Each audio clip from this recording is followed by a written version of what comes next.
Back in Sun Life Stadium in Miami, there is the weather situation, and there is weather on the way. The radar says thunderstorms are in the offing sometime this afternoon here in South Florida. Little clouds around his head all season long. Rex Ryan, a lot of conjecture about whether or not he's going to be back as the head coach of the New York Jets or not. Well, only owner Woody Johnson knows for sure, but the reality is that at least the last 48 hours, the rumor mill has been very kind to Rex, and all signs are pointing to the fact that he will return next year. The Jets won the toss, and they have deferred, so they will kick it to Miami. Deep is number 34, Marcus Thigpen. Week 17. So many teams, so many games of importance, exactly what the NFL's been looking for. This is the way you like to have your last regular season go. Last regular weekend. Will not get a chance to run this one back, and so we'll start at the 20-yard line. Ryan Tannehill in his second season, trying to lead the Dolphins to the playoffs. 23 touchdown passes against 14 interceptions and completing 61% of his throws. Well, the Dolphins took it to the Jets a month ago in a game at the Meadowlands. And I'll tell you one thing about it. Joe Philbin was thrilled with the way his team played. Rex Ryan was upset, and he goes, I guarantee you Ryan Tannehill will not be as comfortable in the pocket today as he was a month ago. Tannehill, short drop, now throws out here, and that's complete to Hartline. And Hartline was out of bounds across the 30 to about the 32 or 33-yard line. The Miami offensive line, anchored by third-year center Mike Pouncey, named this week to his first Pro Bowl. And among Miami's offensive weapons, tight end Charles Clay has been outstanding with 65 catches for more than 700 yards and 6 touchdowns. First down at the 32. Miller trying to turn the corner and is run out short of the 35-yard line. The Jets on defense, one of the very best defensive players in the league, Muhammad Wilkerson, 10.5 sacks and an interception. The linebackers, veteran Calvin Pace in his 11th year has 10 of the Jets' 41 sacks. And in the secondary, cornerback Antonio Cromartie, his 3 interceptions lead the Jets. There's Muhammad Wilkerson. He's a first alternate on the Pro Bowl squad, which means if someone doesn't go due to injury, he'll get the call to go to Hawaii. Go, go! Tannehill on 2nd and 9, going to give it to Miller again, and Miller not much beyond, powers his way out to about the 38-yard line.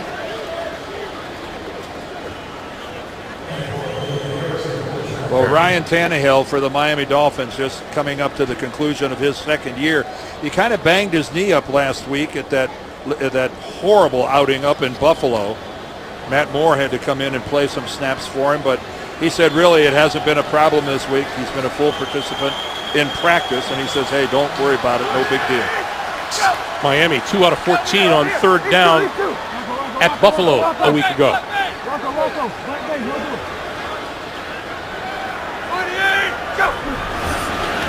On 3rd and 5, over the middle, and that is complete across the 45 to the 47-yard line to Clay for a first down. Well, Ryan Tannehill has a lot of weapons at his disposal in the passing game. And the guy that you really didn't know was coming on like this was Charles Clay. What a hybrid player. He's actually a tight end, but he's part fullback, he's part H-back. He's an outstanding blocker. And what he can do in the open field is that he can make people bounce off of him. He's just a football player and a really good one. Now at the 47-yard line, Tannehill spreads the field with 5 receivers. Pulls it down and now lobs it and incomplete. Hartline ducked inside, went back outside, and Tannehill overthrew it. Well, he had Antonio Cromartie in coverage, and he left Cromartie in the dust. And it just, the little pressure in Tannehill's face right there, and he just flipped it a little too far. He is wide open. Quentin Coples with the hit, but that Hartline was a good 3 yards away from any Jet defender. Daniel Thomas has come into the backfield for Miami now on 2nd and 10. And this is Thomas, and he grabbed by the neck and pulled down by Quentin Coples.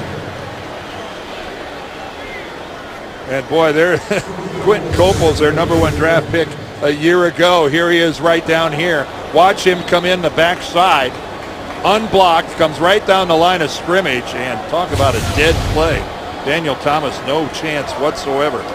No one runs the ball very effectively or very often against the Jets. Less than 90 yards a game against them. 3rd and 11.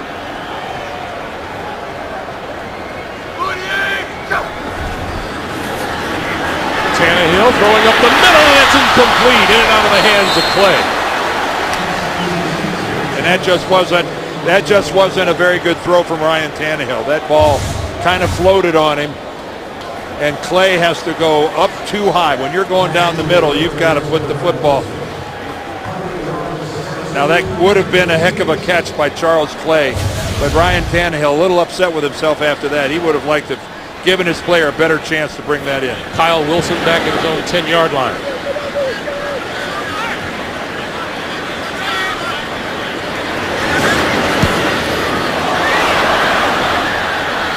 Not a great kick from Brandon Fields at all. Floats out of bounds on the near side of the field. This is going to give the Jets pretty good field position. We come back. Well, as promised, it has begun to rain here in South Florida, and the fans suiting up accordingly. Geno Smith, used to things around here. Hop, skip, and a jump is where he grew up from this stadium. Dan, he said he could walk home from the stadium after the game. He said, literally, his mom and dad live across the street from Sun Life Stadium. On 1st down, this is Chris Ivory, and Ivory for a couple. Yeah, he said, well, first of all, he's got about 50 or 55 family and friends in attendance here today. Yeah, Miramar High School is a little farther away. It's 3 miles away, but his family moved. He said his mom will walk to the game today, and he said, as a matter of fact, when I played in the Orange Bowl here a couple of years ago, I threw 6 touchdown passes, and I walked home after the game. Now, not everybody gets to say that. 2nd and 8.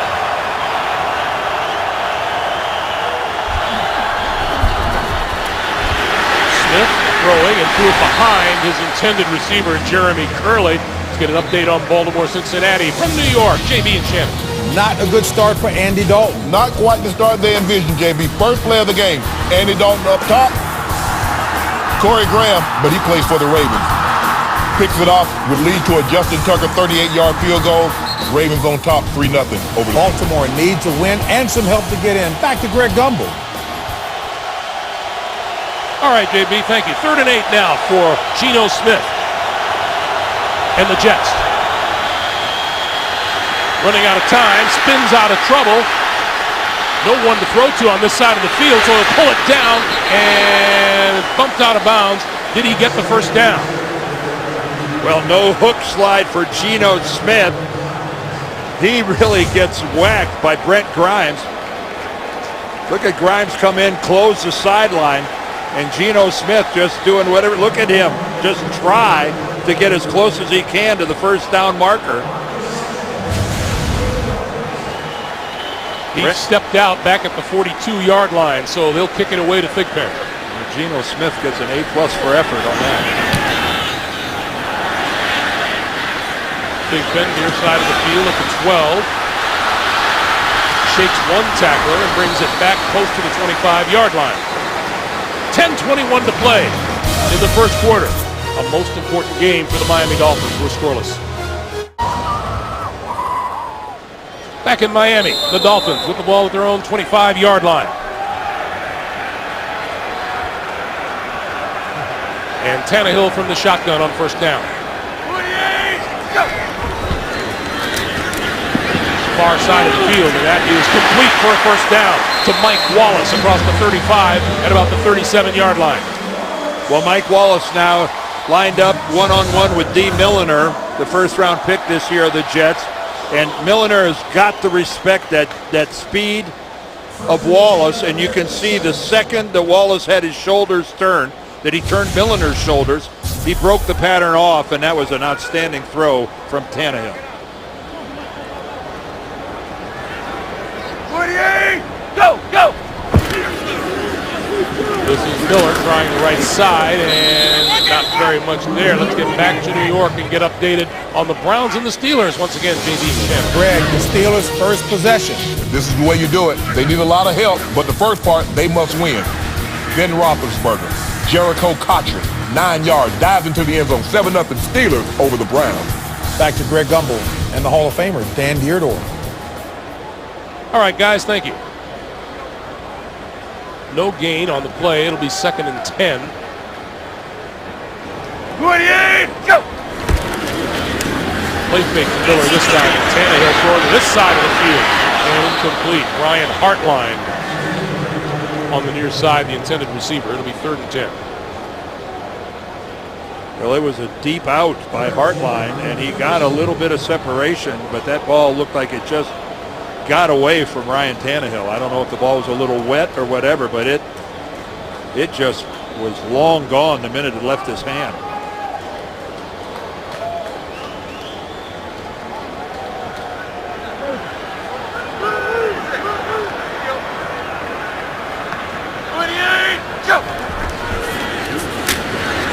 Short pop over the middle. Diving catch is made by Marcus Thigpen out of the backfield, and he's going to be marked down a yard short of a first down.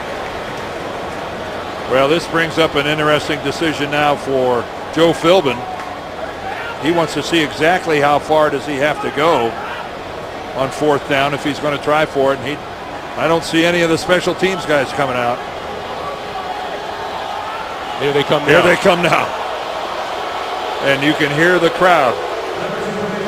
I think Joe realizes he might make a different decision if that was Peyton Manning and the Broncos offense that was on the other side of the football. And I think it's easy to be a little more conservative.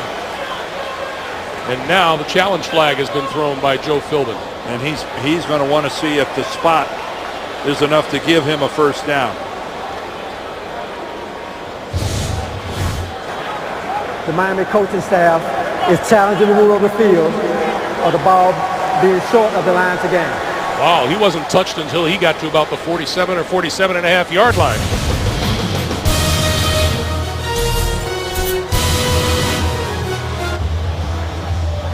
Welcome back to Miami, everybody. Don't get confused by where Marcus Thigpen's knee hits the ground. He is not down by contact. He's still alive. He can roll as far as he wants to go until he's actually touched by a member of the New York Jets. So that ball, that forward progress, doesn't end until right about there, and I think he comfortably picks up the first down. Yeah, it did not appear that the officials took into account where he was touched. They put him down where he landed on the ground. And he was not down by contact. He went down on his own. So this isn't college football. He can crawl, shimmy, roll, do whatever, and it's still a live football, and he gets all that forward progress.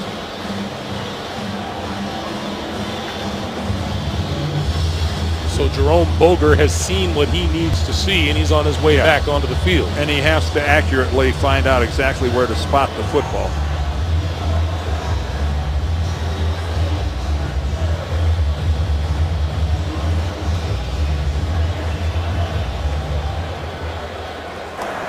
After reviewing the play, it is a first down. The ball carrier was not touched short of the line of game.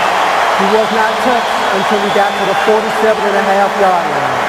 Miami is not charged a timeout. That makes the Miami Dolphins 7 out of 8 on replay challenges this season. Well, smart move by Joe Philbin and his coaching staff from upstairs. And again, I think everybody was just looking at saying, oh, the play's over right there. That's where his knee touches. But again, he was not down by contact. So movement of the chains, and Joe doesn't have to make that tough decision on 4th down. So it's a first down now for the Dolphins at their own 47.5 yard line. And by the way, the Jets came with a 7-man pressure on that last play and got burned by the quick throw to Thigpen. Nah, he can go. 28, go, go! Miller. Close to midfield. I thought it was pretty funny, Dan. We were talking to Ryan Tannehill after that debacle at Buffalo last week. The Bills won it 19-0. Said he was eager to see the tape from the Buffalo game to see what went wrong, and then he said everything. Everything, yeah. It was just horrible. They had 103 yards of total offense and 50 yards of that came in the second half on one pass play to Brian Hartline. That is as anemic as it gets in the NFL. That's anemic for junior high school. 2nd and 9. Tannehill looking this side of the field, and miscommunication there as Hartline kept on going. Yeah, he's expecting Brian Hartline, because of the tight man coverage by Antonio Cromartie, to break off his route and come back for some sort of a back shoulder throw. You know, so many routes in the National Football League now are option routes that involve the receiver and the quarterback, you know, looking at the coverage through the same set of eyes. And as we see with some regularity, they both see separate things. 3rd and 9. Lots of Jets up on that defensive front.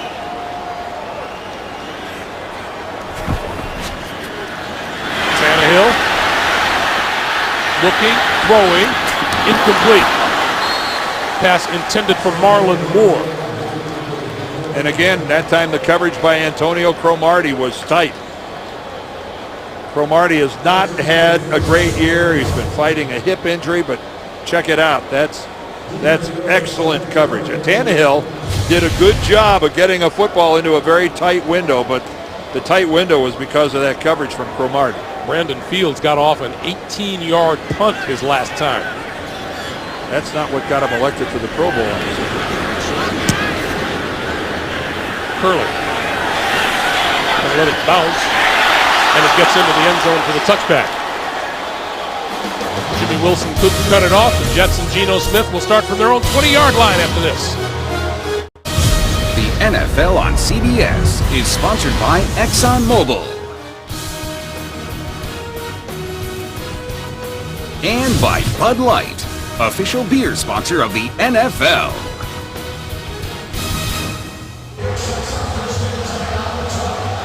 Hey, how you guys doing? Welcome back to South Florida.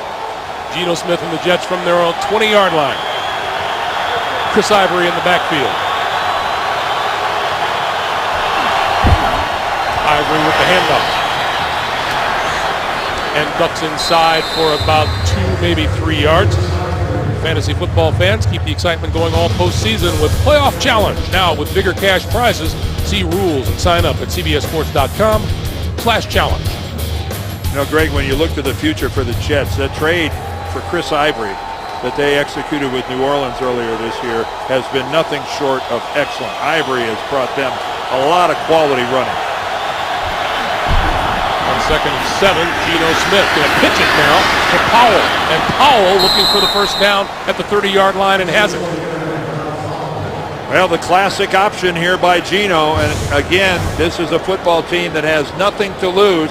So they're going to go deep into the playbook. And Geno does a pretty good job of riding the football in there and bringing it back out. Man, there's a lot of contact there with Tommy Bohannon. This is Bilal Powell. And Powell barely back to the line of scrimmage.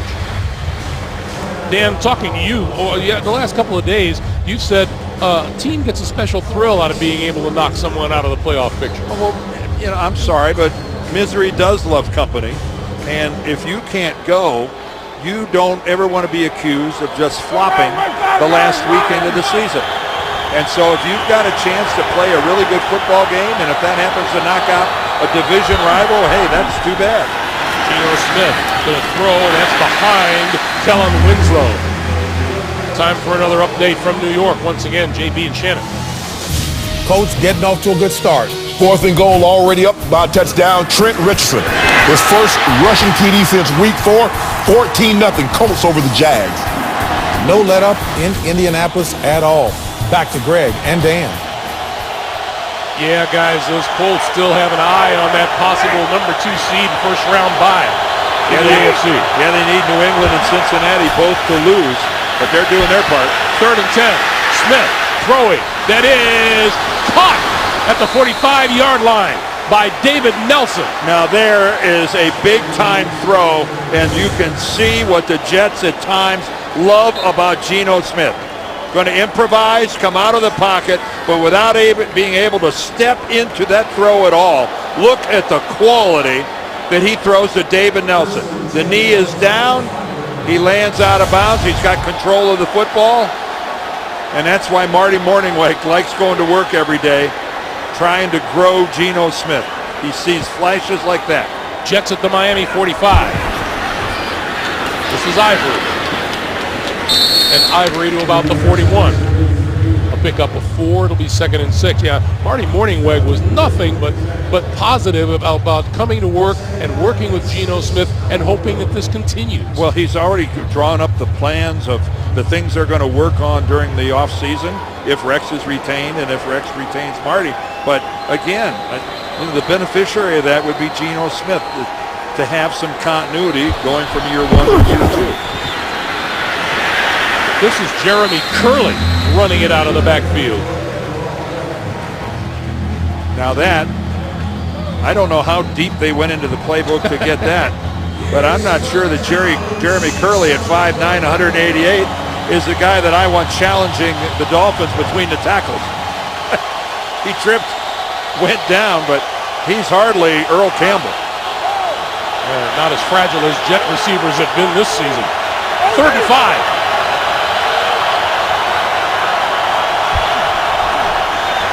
Smith looking left, throwing left, incomplete.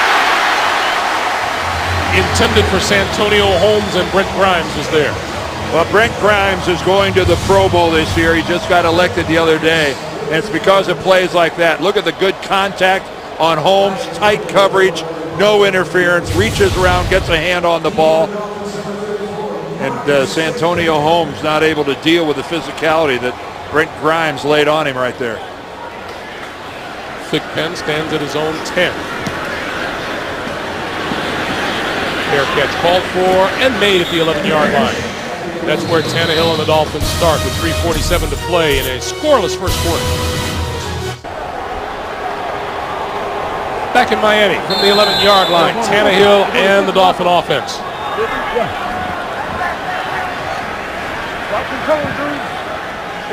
Easy, easy. Like a team. Like a team. 28, go. Tannehill, play fake, stepping up, throwing, it is complete. That's Hartline. Hartline across the 35 for a first down. Boy, Brian Hartline, and he comes up limping as he's heading to the sideline, but he's giving Antonio Cromartie all he can handle. He's going to run a route on Cromartie and spin Cromartie, and Cromartie, you can see, loses his balance and even goes all the way down to put a hand on the ground. But Hartline comes up limping. Number 14, Marlon Moore, has replaced him in the lineup. Heads right to the trainer's table over on the sideline. 28, go, go. This is Lamar Miller, and Miller cuts back to about the 40-yard line. Well, Brian Hartline with that last reception goes over 1,000 yards for the second consecutive year. And I'm telling you, this Ohio State wide receiver has really come on. He's a leader in the locker room. 76 catches on the year so far, and this would be a huge loss for Ryan Tannehill if Hartline is out this rest of this game. 2nd and 6, this is Miller. Miller stacked up at the 40 once again. Hey, thought your fantasy season was over? It is not. Play NFL Playoff Challenge. 8 players, 4 rounds. To learn more and sign up, go to NFL.com/fantasy. Well, the one big thing about that reception by Brian Hartline is that even if the Dolphins don't get a first down, it's going to help them flip the field from a position standpoint. They were just barely outside their own 10-yard line. It has been a field position first quarter. We've got under 2 minutes to play. 3rd and 6. Tannehill needs the 46 for a first down. Crossing pattern, that is complete and good for a first down to Moore. Moore got the first down and an extra yard to boot. Well, Marlon Moore, that's only his 5th catch of the year. He's not been a big player in the Miami passing game, but he comes up clutch here. But look at the pocket. Look at Ryan Tannehill. Look at the field of vision that he has as it cleared out, unobstructed view. And the Jets have to be a little disappointed that with a 4-man pass rush that they're not getting any more pressure on Tannehill than they are. Here you go. 28, go, go! This is Daniel Thomas, and Thomas nowhere to go.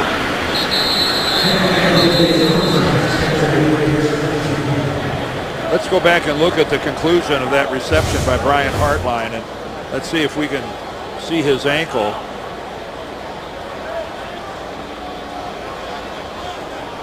Hard to tell from that angle. It looked like he put a lot of pressure on it, but again, I'm not sure if it's an ankle, a knee, or obviously something with his lower leg. 2nd and 9 from the 48. All the way out, all the way out. Here you go. 28, go! Quick pass, that's complete. And that's a first down to Rashard Matthews. Well, this is a good-looking drive being put together here by the Miami Dolphins and Ryan Tannehill as they have marched out from the shadow of their own end zone. They are looking like, after a couple early misfires with Tannehill throw, they are now in sync. They are content to let the time run out, and we come to the end of a scoreless first quarter. Jets nothing, Dolphins nothing. We're back to Sun Life Stadium in Miami right after this. You are watching the NFL on CBS.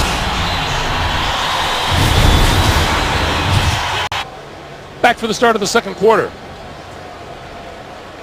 Dolphins moving left to right on your screen. They are at the Jet 41. Easy. Boy, and the Jets are up playing run. Safety Antonio Allen, he's right up here on the 7 line guys of on that scrimmage. front line. 28, go, go!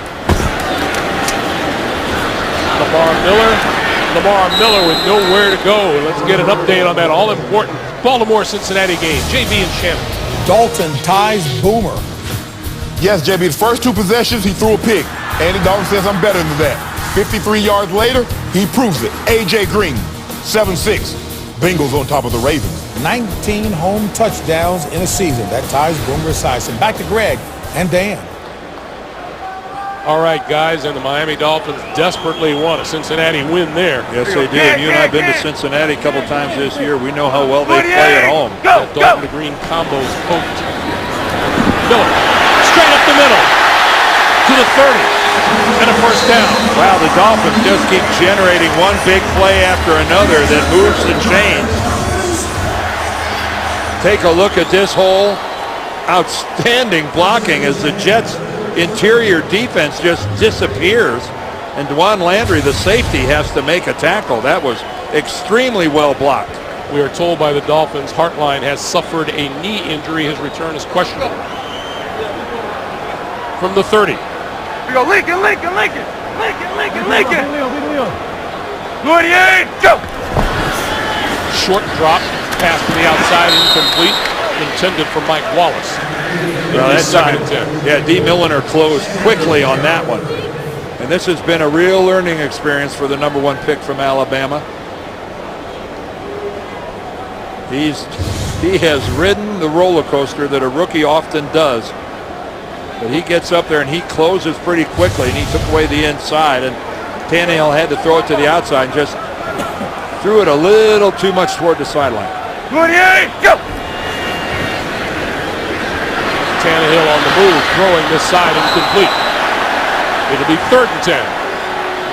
And again, that time Rashard Matthews, the intended receiver, and he's blanketed by Milliner. Dave Milliner, shoulder surgery all the way back in March. He missed 2 weeks in August because of an Achilles. He had a slow start to his rookie year. No, and he's been benched 3 times. He's been coached up on the sidelines while he's had to sit out some series. But Rex Ryan hangs with him. He sees greatness in this kid, and he's having a pretty good first quarter so far. 3rd and 10. Tannehill throwing and wide open at the 15. Caught inside the 10 by Rashard Matthews. It'll be 1st and goal. Wow, and a huge error by the Jets secondary as they completely blow coverage. Mike Wallace goes to the inside. Milliner goes with him, and somehow the outside quarter of the field completely disregarded. Tannehill is lowered to the ground afterwards, and he could care less after finding a wide open Rashard Matthews downfield. 1st and goal for the Dolphins.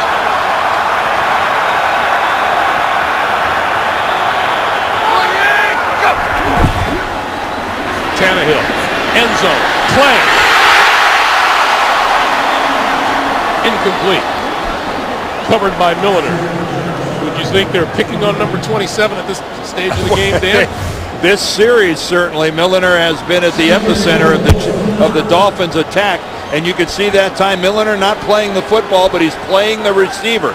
But he's playing his eyes, playing his hands, but smartly staying away where he doesn't interfere. That was that's a different way to play it by Milliner, but very effective. Second and goal. This is Lamar Miller. Miller looking for running room and finds a little bit, squeezes inside the 5 to about the 4.5. Red zone defense for the Jets has been formidable. Well, the opponent's gotten in there 48 times, but again, surrendering only 21 touchdowns. That's a number that most teams in the NFL would be really proud to have. Third and goal.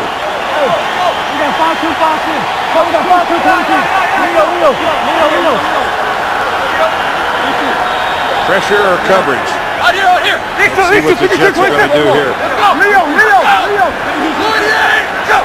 Pressure. Tannehill throwing. Touchdown. Mike Wallace.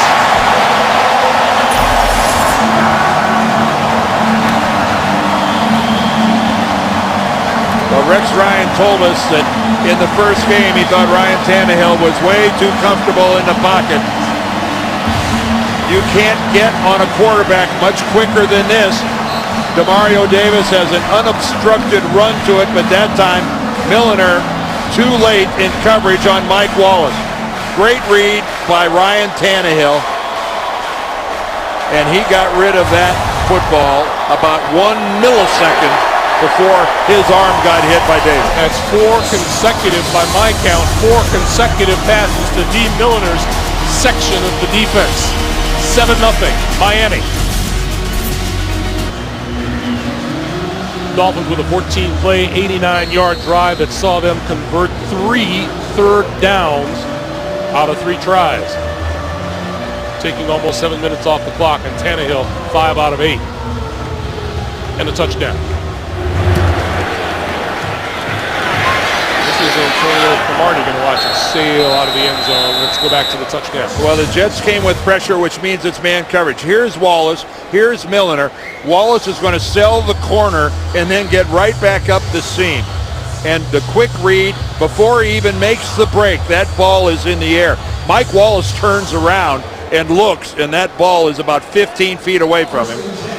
And there's a Dolphins fan that has a memento that they'll never forget. And D. Milliner, corner has no help. Mano-a-mano when you're locked up with a blitz like that. So Geno Smith in the offense from the 20-yard line. Play fake. Smith on the move. Penalty marker is down, and he's out of bounds at about the 32. We got multiple flags downfield. Looks like it'll be against Miami. First indication.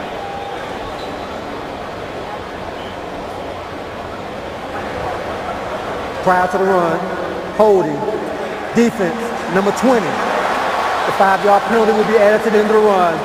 Automatic first down. So Rashad Jones, the safety, guilty of the hold. Yeah, it's not, because Geno already ran for the first down, the really tough part of that penalty isn't applicable, but an extra 5 tacked on.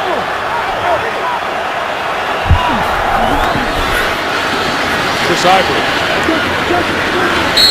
spins across the 40 and is pulled back to about the 37. Forward progress will be marked at the 41-yard line again.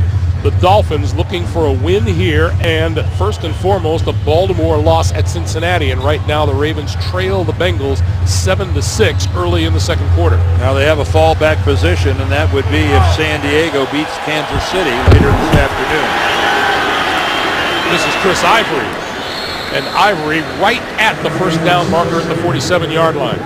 That's why if you're playing the percentages, Greg, of all the teams fighting for that number 6 seed, the Dolphins have mathematically the best chance. But they got to take care of business right here at home first, or the rest doesn't matter. Now we're going to get a measurement here.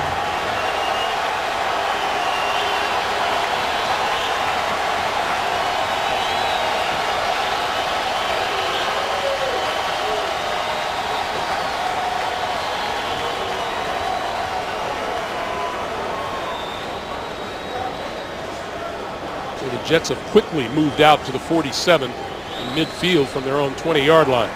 And just a scoot short on the first down. Well, if you're Rex Ryan, and let's just say that if this was fourth down, you're going to go for it. It gives you a little luxury on third down to maybe take a shot downfield or try something a little more of a low percentage play, but a big play if you've already made up your mind that if you don't get anything with it, that you're going to go for it on fourth. He has Bilal Powell in the backfield. On 3rd and inches. Geno Smith can run very well.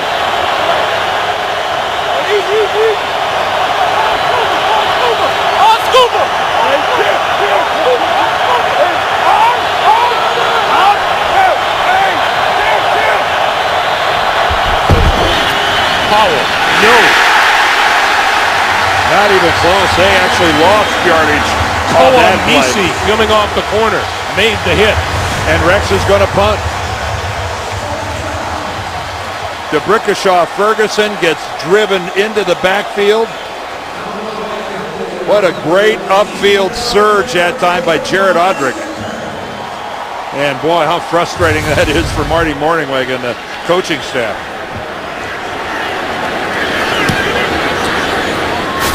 Thigpen at the 12 and yanked back to the 15-yard line by Isaiah Trufant. That's where the Dolphins will start right after this. Hey, this new year, get a little crazy with Robin Williams and the Crazy Ones. New episode Thursday at 9, 8 Central, only CBS. 7-0 Miami, the Dolphins at their own 16-yard line. Lamar Miller starting this series in the backfield. Will take the handoff.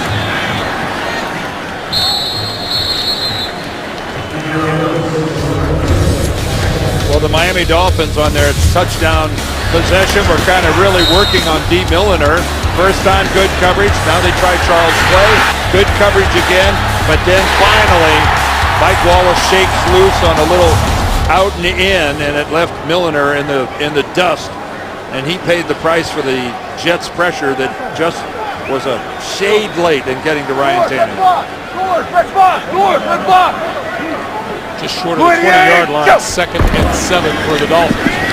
Tannehill with time, lots of time, and over the middle, incomplete.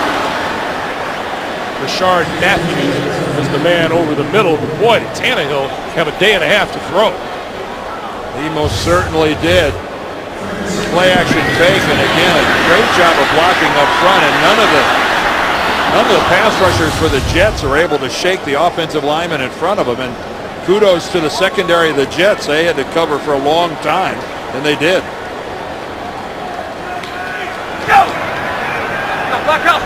So now it's 3rd and 7.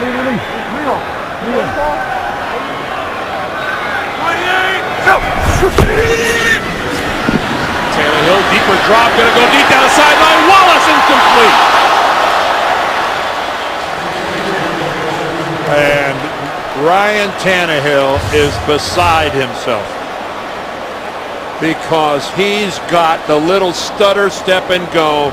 Mike Wallace is a good 2 yards ahead of D. Milliner, and what has been a recurring problem, Ryan Tannehill just has trouble dropping that ball in on the really deep throws to Mike Wallace. The chemistry, the precision in that deep passing game has been very inconsistent.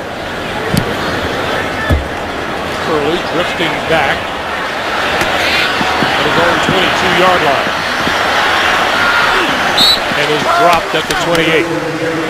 8:41 to play in the first half. Miami up a touchdown. Geno Smith, the hometown kid, back on offense after this.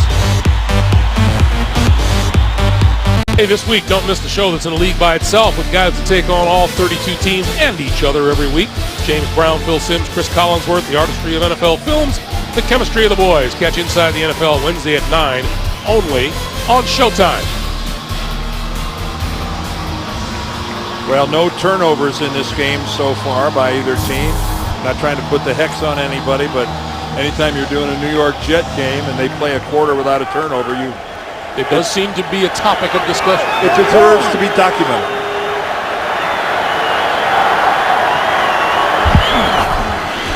Smith on the move, throwing, and that is complete and out of bounds across the 35-yard line is Greg Salas, the third-year wide receiver. Yeah, we have to talk about the turnovers because take a look at that. They're minus 17. They were in the 20s. They're just tied for last right now, but the giveaways, and again, they're not getting it from the other side. Extremely disappointed that they only have 12 takeaways on the entire season. That is just not like a typical Rex Ryan defense.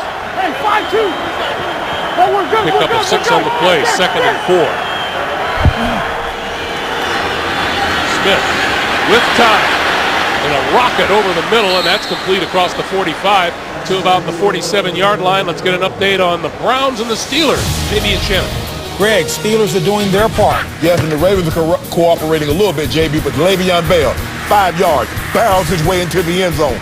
14-0, Steelers over the Browns. Pittsburgh needs a win and a lot of help. Back to Greg Gumbel and Dan Dierdorf. All right, guys, and the Steelers need losses by Miami, Baltimore, and San Diego as well as a victory. First down. Allow Powell running room across midfield into Miami territory at the Dolphin 47.5. Now, good first down play makes the play calling a whole lot easier when you can get a good surge like that. All of a sudden, the whole playbook opens up for Marty Mornhinweg and Geno Smith. Marty Mornhinweg is unfailing in his support of his rookie quarterback.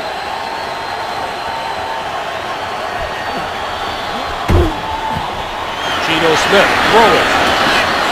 And that's complete to about the 25-yard line to Santonio Holmes. And again, the ball is driven by Geno Smith. It kind of tails off at the end. He wasn't able to step into it, and Holmes does a pretty good job of going down there and digging it out. So here are the Jets now knocking on the door at the 25-yard line. 6.5 minutes to play here in the first half. Smith on the move, turning the corner and out of bounds, short of the 20. You know, and it's one of the things that the Jets coaching staff talked to Geno Smith about earlier in the year, that there were just too many opportunities every game for you to create something with your feet. And Geno was reluctant to do it. He was so locked in and trying to make the right progression, the right read. You know, he even used the term, I've become almost robotic. But that's something that he can do, and the Jets coaches are encouraging him to move the sticks with your legs. This 50-yard drive, the longest by the Jets today. This is Powell, and Powell to the 15, to the 13. And I tell you, when Geno Smith gets outside, Greg, and he gets away, those defensive ends are just a half a step slower to get to the inside on their gap responsibilities if they think that they're going to get burned to the outside. And Geno's running can open up things for Bilal Powell, for Ivory. It's a real domino effect. They mark him down at the 14, but it's enough for a first down for the Jets. Smith on the slant, and that is Holmes, close to the 5-yard line. Well, look at Miami. We saw the Jets were ranked 4th in their red zone defense, and here are the Dolphins that are ranked right behind them at 5th. But right now, there is a rhythm that's been developed by this Jets offense. You can see it. They are working every aspect of the field, run and pass, and they're in a nice little flow right now. 2nd and 2. Smith. And that quick pass to Curley doesn't get anywhere. Well, trying to run a screen where they're getting Brian Winters and Mangold out in front, but no chance to develop. Nice little hands catch by Curley that just gets him smoked. 3rd and 2. Couldn't get his O-line out in front of him quickly enough. 9-5-2! Down the 5 run!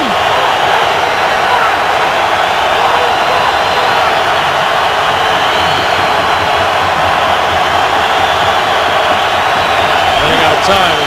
Got the snap off, lobbing it for the end zone, wide open, and whistle blew. Timeout called by Miami. Prior to the snap, timeout, Miami. They're first. Wow.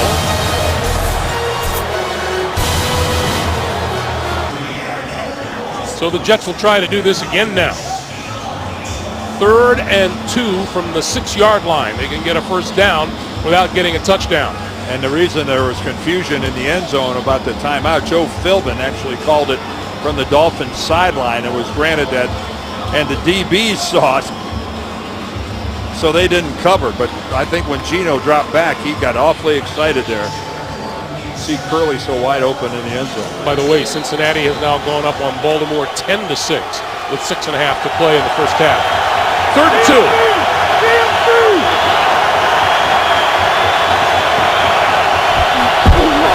Smith gonna run it, has the first down, leaping, looking for the end zone, and he's gonna be marked down short of the goal line. Well, a designed run all the way for Geno Smith. And again, when you've got an athletic quarterback, it's just the defense, it's hard to defend it. And for the second time, we see Geno Smith today selling out at the end of a running play. Remember his collision on the sideline with Brent Grimes? That time Clemens upends him. And I don't think that the Jets want to... It's the last game of the season, so I guess it doesn't matter, but you hate to see your quarterback. Sheldon Richardson straight ahead for the touchdown.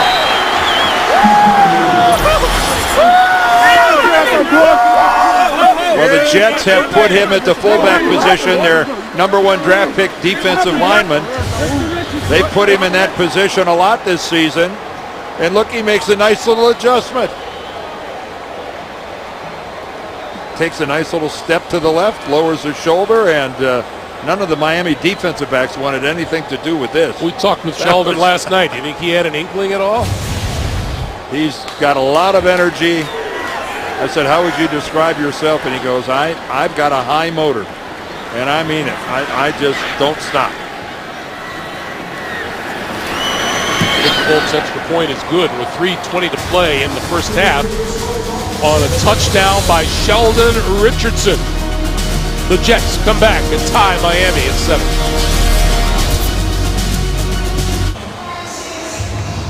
A lot of joking, a lot of smiles, a lot of congratulations for Sheldon Richardson, the first-round draft pick out of Missouri, his second rushing touchdown of the season for the New York Jets. And you know what? If you're going to ask the big guy to go back there and do a lot of the heavy lifting by being the lead blocker, hey, throw him a bone every now and then. Give it what, and you know what? That fires up everybody on the whole team. That keeps all the players. That keeps all the players' interest peaked. And not to mention the fact he looked mighty comfortable carrying that football. Yes, he did.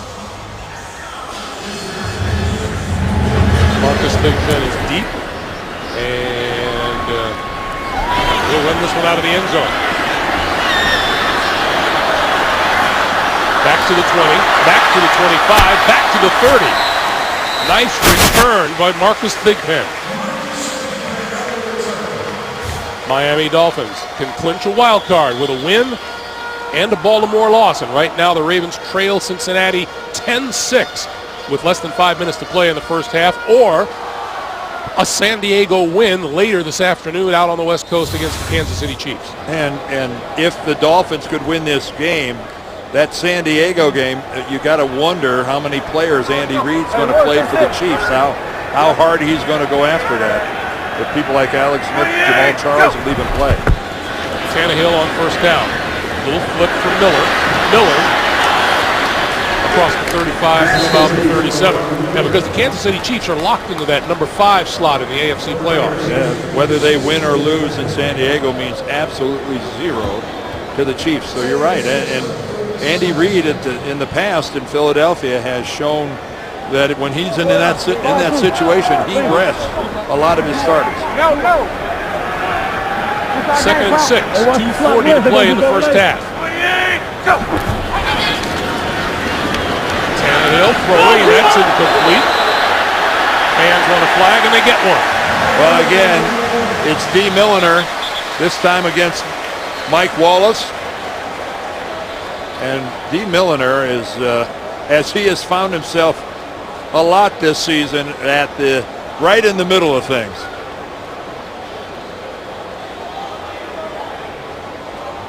I think you can tell by the look on his face that he thinks his coverage was pretty good. Well, there's an extensive discussion about it. There is no foul for pass interference on the play. The action is occurred simultaneously with the ball getting there. Second down. And that is a good call. You could, if you want to pull out the microscope and the stopwatch, maybe you could see where it was maybe a microsecond early, but DBs, I think, deserve the benefit of the doubt in that situation. Tannehill now 3rd and 6. And has time. And coming across the field and dropping it is Rashard Matthews, and he had a lot of room to run. Wow. You're fighting for a playoff spot. You need a win desperately. You can't afford to leave chain-moving plays on the field, and that's exactly what that was. That was an automatic first down for Matthews. And then some. Yep. And you needed to keep that drive alive on the heels of the Jets putting together a really impressive touchdown drive on their last possession. Brandon Fields kicking it away to Jeremy Curley. Booms one out of there. Curley going to let this one fly, and it goes into the end zone for the touchback. Well, I just mentioned that last drive of the Jets, and it was quality. 71 yards. Jeremy Curley. Geno gets another one to Santonio Holmes. And then this effort by Geno Smith to get the ball down to the 1-yard line, where Sheldon Richardson, in at fullback, finishes it off. Geno Smith was outstanding on that last drive. And if anyone was wondering what kind of an effort the Jets were going to put forth today in a game that doesn't matter to them in terms of the playoffs, I think that's been answered. They came to play, and they're playing hard. Here are the Jets now from their own 20-yard line with 2:21 to play in the first half, and Smith to throw. Quick slant, complete to Curley. That'll be a first down to about the 32. Well, Rex Ryan, it's got to be uncomfortable for a coach. You're trying to maintain focus. You want your team focused, and yet so much of the discourse is about whether or not you're going to return as head coach. We reached the 2-minute warning. 2 minutes to play here in the first half in Miami. We're tied at 7. Our reminder, the Verizon Halftime Report upcoming. JB, Dan, Shannon, Boomer, and the coach will have scores, highlights, playoff scenarios coming up on the Verizon Halftime Report. How could Dan be in New York and be here at the same time? He really is talented. Hey, we got him down here. And everywhere. Bring him down. Bring him down. Bring him out. Go out. Go out. On first down.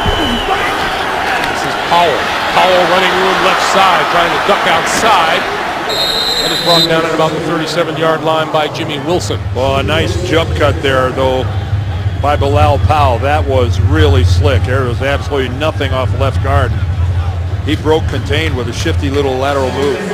Jets have all 3 of their timeouts remaining. Miami has 2. Geno Smith on the move, throws, and off the hands and the shoulder of Powell. That'll stop the clock with 1.5 minutes to play. Well, Geno gave up an awful lot of ground right there. And again, that ball just needed to be out in front of Powell, not on his back shoulder. He still should have caught it, but it certainly would have impeded what he could have done with it by having to turn 3/4 of the way around to try to make the catch. but still, it was on his hands. You got to catch it. So now it's 3rd and 5. Right by 2. Right by 1.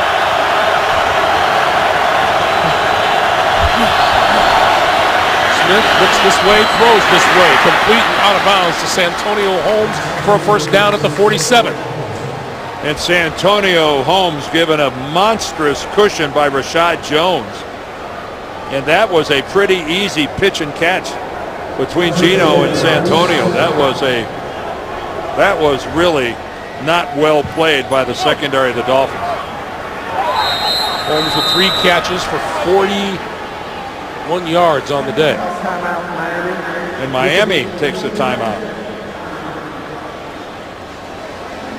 So Miami down to 1 timeout now. The Jets with all 3 of theirs remaining. And that's given their field position, that is plenty of time for the New York Jets to just run about any part of their offense that they would like. And let's talk a little bit here about Geno Smith. Coming back home to South Florida, and if there's a comfort level that comes with getting back close to home, Geno appears to have entered it. 8 out of 12, doesn't have a touchdown, but he doesn't have a turnover. But he's their leading rusher. He's run the ball 4 times for 25 yards, and a couple of those ended with him really laying himself out there to pick up some extra yards. He's playing really well so far. This is Powell, and Powell the midfield.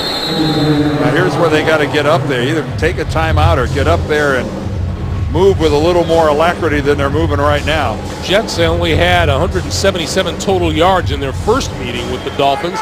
They've got 167 today so far.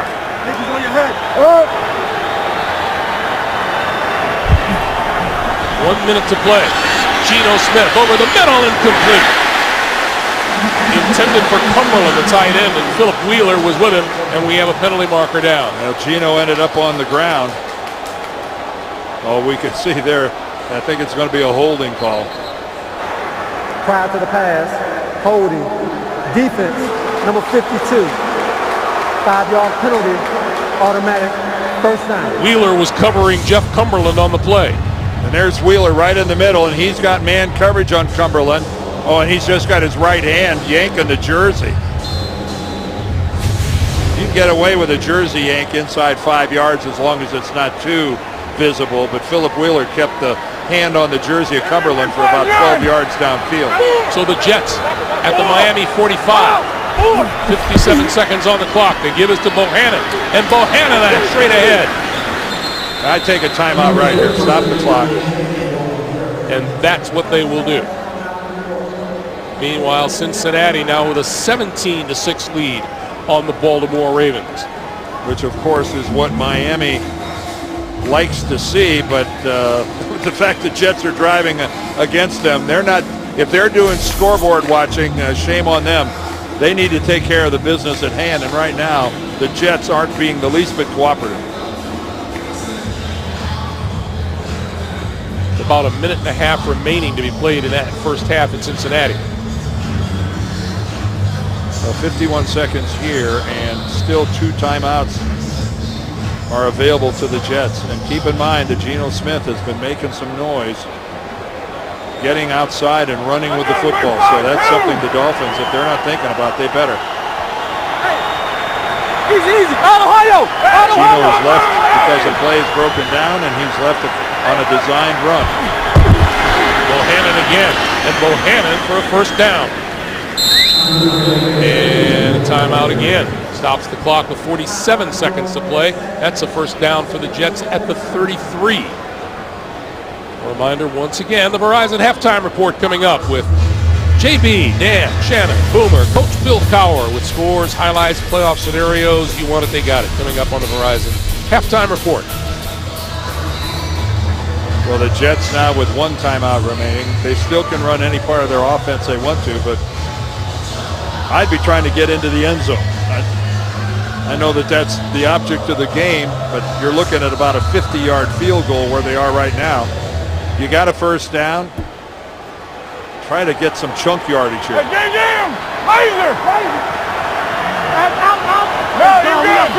Jets with one timeout remaining. Smith, deep, caught inside the 5-yard line by David Nelson. And that is called jump yardage. David Nelson, who's quietly been having a nice little season for the Jets, right here against pretty solid coverage. That was just a sensational throw by Geno Smith. First and goal, Smith rolling. Penalty marker is thrown, and that pass is incomplete as Smith threw it away. And this looks like it'll be against the Jets. Well, the Jets were trying to get up there to run a play as quickly as they could. Offense. There were only 6 men on the line of scrimmage. 5-yard penalty. And oftentimes when you're in that big of a hurry, somebody doesn't line up where they're supposed to. But they still have that timeout where they can stop it if they have to try a field goal. But right now they're thinking touchdown all the way. Pre-snap penalties have been a thorn in Rex Ryan's side this season. Not a category in which he'd like to lead the league. So the line of scrimmage is the 7. That's the first Jets penalty today.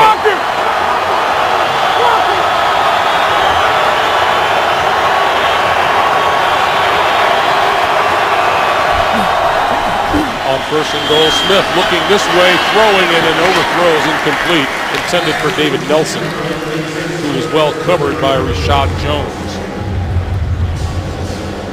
Second and goal, 13 seconds on the clock. Well, again, a reminder that I would assume the Dolphins are talking about on their side of the ball is that Geno Smith will take off with the ball. Remember they were down here in the red zone before, and they ran a designed run with Geno.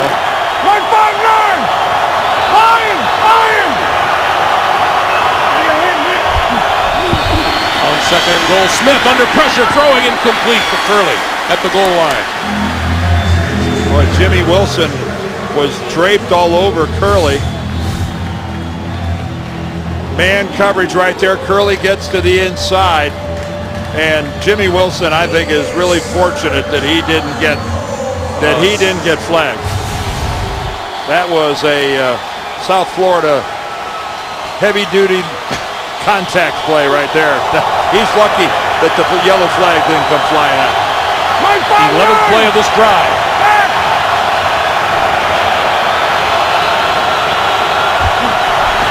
Smith going to keep it. To the end zone, yes, touchdown! Again,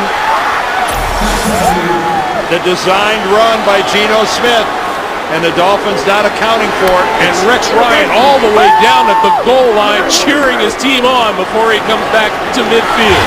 Well, it looked at the last second like Geno Smith wasn't going to get in. He got stood up at the 1-yard line right there, and then bang, he gets a lot of help. Was that Bilal Powell?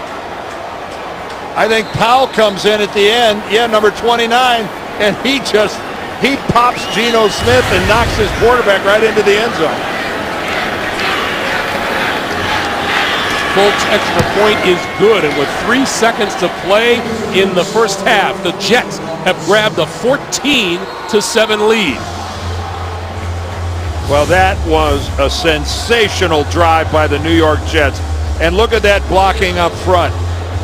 Brian Winters, the left guard, gets over there. Big Willie Colon out in front. Got a nice double team. Austin Howard at right tackle. And it was, again, here comes Powell. If there was ever any doubt as to whether Geno was going to get into the end zone, Bilal Powell helps him out. And Rex Ryan was on the far side of the field down at about the 5-yard line doing a fist pump as Geno Smith went into the end zone. Well, congratulations to the Jets offensive players for how well they executed that. Marty Morningweg called a beautiful series of plays. And right now, you don't need me to tell you, if you're a Miami fan, you have your hands full.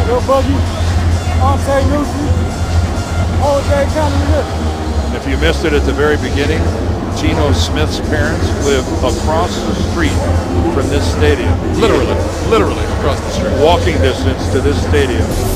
And he has over 50 friends and relatives here, and he is playing very well. That Baltimore-Cincinnati game has gone to halftime with the Bengals leading 17-6. This one rolled along the ground and gathered up and out of bounds by Thigpen.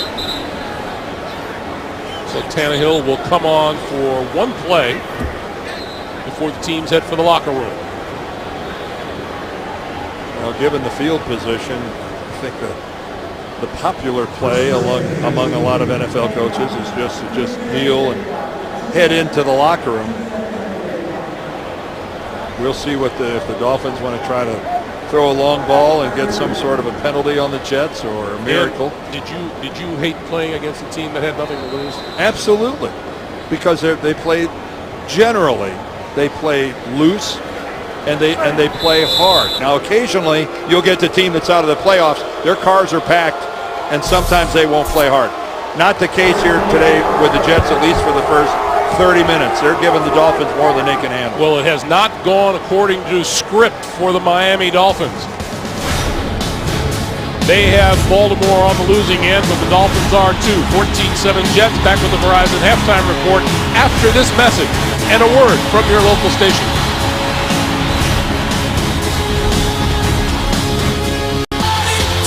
Tannehill throwing and wide open at the 15 by Rashard Matthews. Tannehill throwing, touchdown, Mike Wallace. Sheldon Richardson straight ahead for the touchdown. Welcome back to Sun Life Stadium in Miami, everyone, where the New York Jets are leading the Miami Dolphins by a score of 14-7. Out here. Listo, 52, 26. Let's go. Leo. 28, go.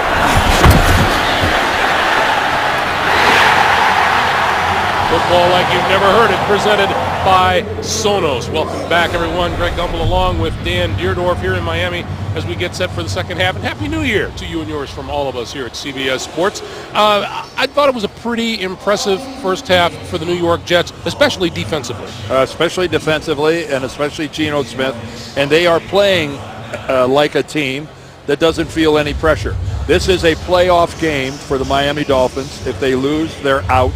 And you've got to wonder, as we go into the last 30 minutes of this game, Greg, is whether or not the pressure is going to start to show on the Miami Dolphins, because they've got it squarely on their shoulders. The Jets have none. Meanwhile, the Dolphins will go into this second half with nothing new, at least from the team, on the condition of wide receiver Brian Hartline, who hurt his knee in the first half and did not return to action. Antonio Cromartie will run this one out of the end zone. And is going to get wrestled down. No, shakes the tackler, but he's down about the 11-yard line. Let's take a look at some first half numbers. A first half that was pretty much dominated by the New York Jets. Well, and again, the key stat that you zero in on every time the Jets play a football game is the turnover. And there hasn't been a turnover in this game. And we said early on, if the Jets, and specifically Geno Smith, can play a game without any turnovers, they've got a really, really better than 50-50 chance of winning this game. They have lost the games they have lost because they've turned it over. Just 28 rushing yards in the first half for the Miami Dolphins, and this is Bilal Powell getting it started. And may have gotten a yard, and right off the bat, we get a penalty marker. Holding, offense, number 66, half the distance to the goal, replay, first down. Willie Colon, the right guard. He's right there on the right side. He's going to come down, do a double team with center Nick Mangold, and he just grabs. That's not a hold. That's a first-class takedown. He grabbed Paul Soliai by the shoulders, spun him, and threw it. And by the way, throwing Paul Soliai, no easy task. All 345 pounds of him.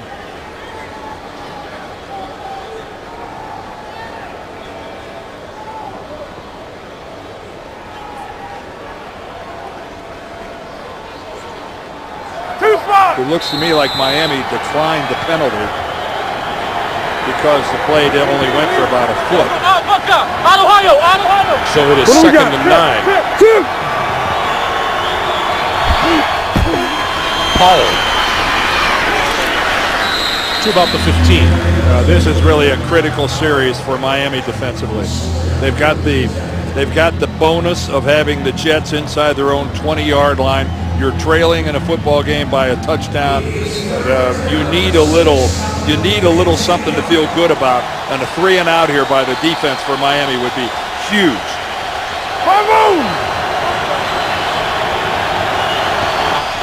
3rd and 6, and the Jets need the 21-yard line for a first down. Geno Smith throwing, and that is complete to about the 20. Well, that's going to be short of the first down. To Curley, and that is about a yard shy. And that's a good job by the Dolphins defensively. They got exactly what they were talking about. No question, Joe Philbin at halftime said, look, a 3 and out, that's what we need from our defense. And now the question is going to be whether their offense can do anything about it.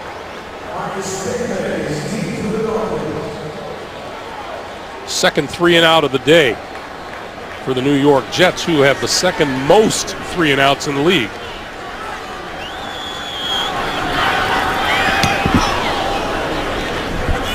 Thigpen at his 31. And knocked out of bounds close to the 40-yard line by Ellis Langster. Well, Ryan Tannehill today has not had, statistically, a real strong first half. A lot of miscues. He's 10 of 22. You can see he couldn't find Brian Hartline. That was Hartline's last reception before he went out. Now, he did have the nice touchdown pass to Mike Wallace, but 10 of 22 for 118 yards. Now, he does have that one touchdown, but wow, an NFL quarterback in today's pass-happy league that's below 50% isn't very happy with those numbers. And the offense back on the field for Miami minus Hartline. 28, go! Tannehill on the move, and had to throw it away. 2nd and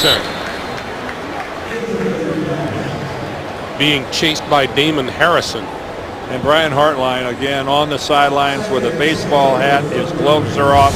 He has the look of a guy who's not coming back. He caught this pass from Tannehill, and then as he went down, he somehow twisted his knee, and he has not played a single snap since that play. And he's looking like a guy who's not going to play anymore this afternoon. That means more of Rashard Matthews and more of Marlon Moore and more of Charles Clay for Ryan Tannehill. This is Lamar Miller. Penalty marker down. Well,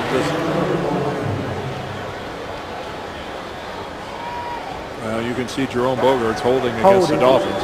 Offense, number 51. 10-yard penalty. That's the center, Mike Pouncey. Mike Pouncey got elected to his first Pro Bowl. #1 pick 3 years ago, back in 2011. What did he tell us yesterday? He says, I think we're the only team in the NFL with pads on in week 17. Well, they deserved it. They're their 4 guys that are going to the Pro Bowl. Cameron Wake and Grimes going to their multiples, but Pouncey and Fields getting their first taste of Hawaii. So 2nd and 20. Quick pass to the outside. Wallace. And Wallace going to be marked down at about the 27.5, maybe the 28-yard line. Calvin Pace with the tackle. Well, you need some blocks out in front of a screen like that, and they just weren't there for the Dolphins. Good pursuit by the Jets defensively. And now this is a trouble down. Bad things can happen on 3rd and 21, especially against a team that's willing to take chances like the Jets. 28, go! Huh? 39. Right, Leo, we got 39, Jets not showing pressure. 28, go! Tannehill going to pull it down and run with it, and lots of room right up the middle, and sliding down at midfield. Now keep in mind, when you hook slide, you don't get forward progress. So they're going to spot the ball right where Ryan Tannehill sat down. Again, the Jets just coming with 4.5. They had a little delayed blitz, but the whole field open in front of Tannehill. But it's over right there. The minute he goes down, wherever that football was, that's where it needs to be spotted. And they will measure. There's no forward progress involved, even though you weren't down by contact. When you give yourself up, if you want the protection, you sacrifice the yardage that comes afterwards. This will be really close. Not all that close. Well, I don't think Miami has a choice. I think they got to go for it. But you get a chance to come so close to converting a third and really long. I don't think you pass up the opportunity. So Tannehill and the offense remain on the field for 4th and inches. I don't think there's any question you don't sacrifice field position like this. Number 33, Daniel Thomas, has checked into the Miami backfield. The biggest snap of the game for the Dolphins to this point.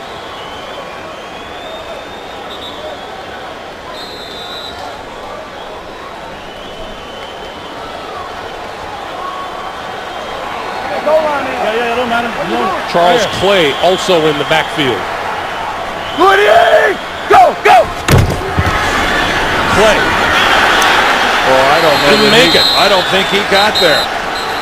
I don't think he got back to the line of scrimmage. Wow, what a disappointing surge by the Miami offensive line. Really wasn't much of a surge, was there? No. Here are the two Jets that win their battle by getting upfield. Damon Harrison and Sheldon Richardson. They get upfield. They fight through the blocks, especially Harrison. He stood up the Miami offensive line. And here's Bilal Powell, and Powell off the right side for a couple to about the 45. You don't think Rex Ryan is fired up? Take a look at Rex on the far side of the field. There's Rex standing over there. Watch this. Watch Rex when he realizes he didn't get it. Demonstrates about a good 3/4 inch vertical leap. Yeah, this game doesn't mean anything to him. He's a little fired up. Offense, number 10. 10-yard penalty, replay, first down. So that illegal block pinned on Santonio Holmes.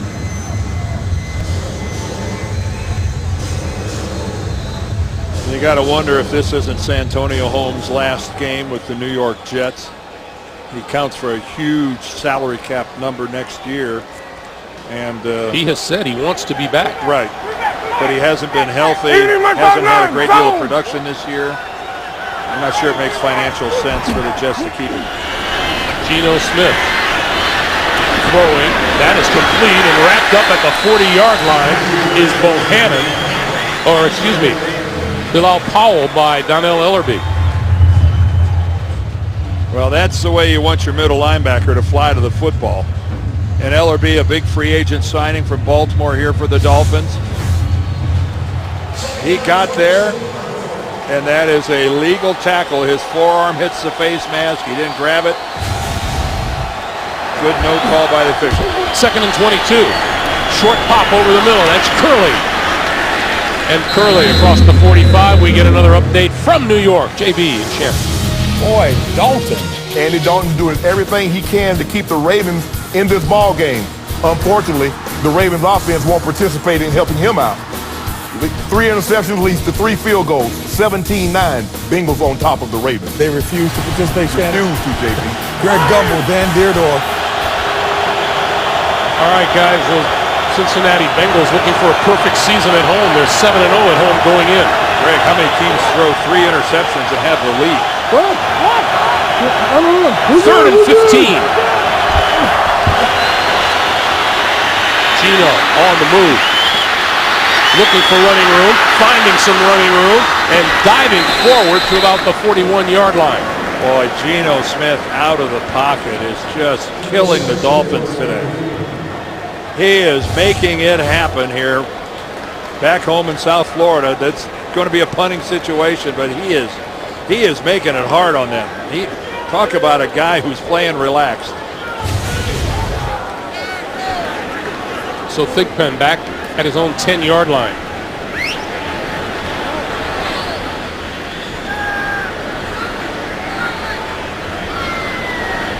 And Ryan Quigley will try to drop this one deep. And here's penalty marker.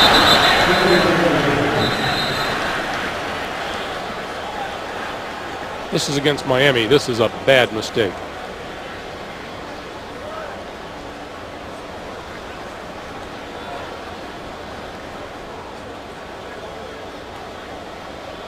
Trying to figure out if it was a false start or a neutral False draw. start. Yeah. Offense, number 40. 5-yard penalty, still 4th down. A call against Miami would have given the Jets Well, that's a what first that down. discussion was over, whether it was a neutral zone infraction by Miami or the false start. And after talking to just about everybody on the officiating crew, they went with the false start. Quigley lofts it up. Thigpen going to let it bounce. And it takes a Jets bounce. And it's going to be downed and right around the 10-yard line by Demario Davis. 8:52 to play. Third quarter. Jets by a touchdown.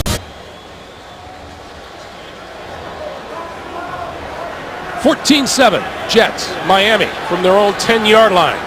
48, go! Tannehill. And underthrew his receiver, Mike Wallace, on the far side of the field. There's a world of difference between what's happening today and what happened the last time these teams met.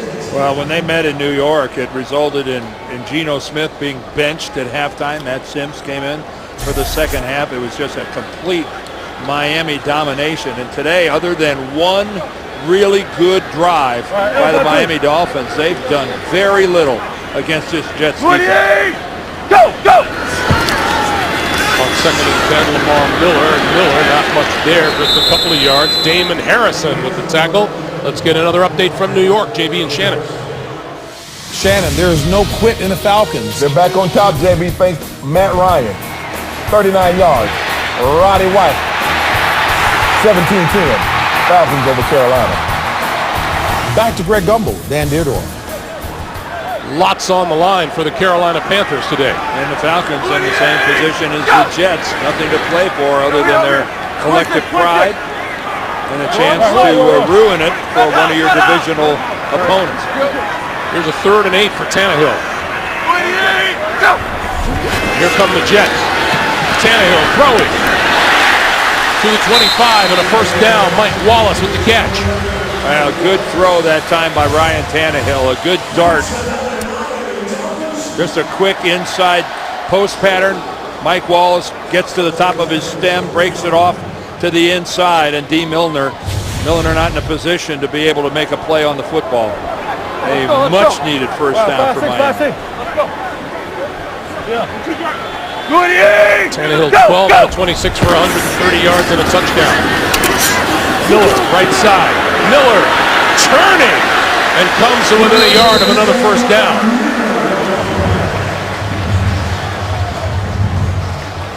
Well, Lamar Miller played his college football right here in Miami. Shows a little leg drive here. Damon Harrison on his legs, D. Milner on his back. In comes Landry. David Harris over on the other side. He took everybody for an extra couple. By the way, Kyle Wilson has a knee injury, will not return for the Jets today.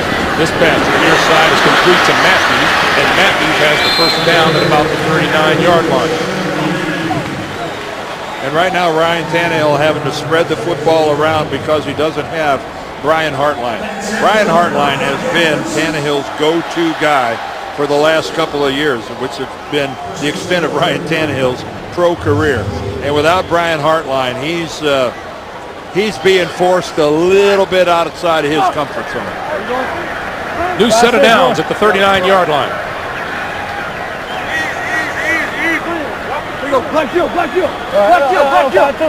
Play clock down to 4, 3, 2, 1, and he got the snap off in time, and the give is to Miller. And Miller across the 45 to about the 47-yard line. Hey, your favorite superstar performers honor Shirley MacLaine, Carlos Santana, Herbie Hancock, Martina Arroyo, and Billy Joel. The Kennedy Center honors tonight after 60 minutes only. CBS.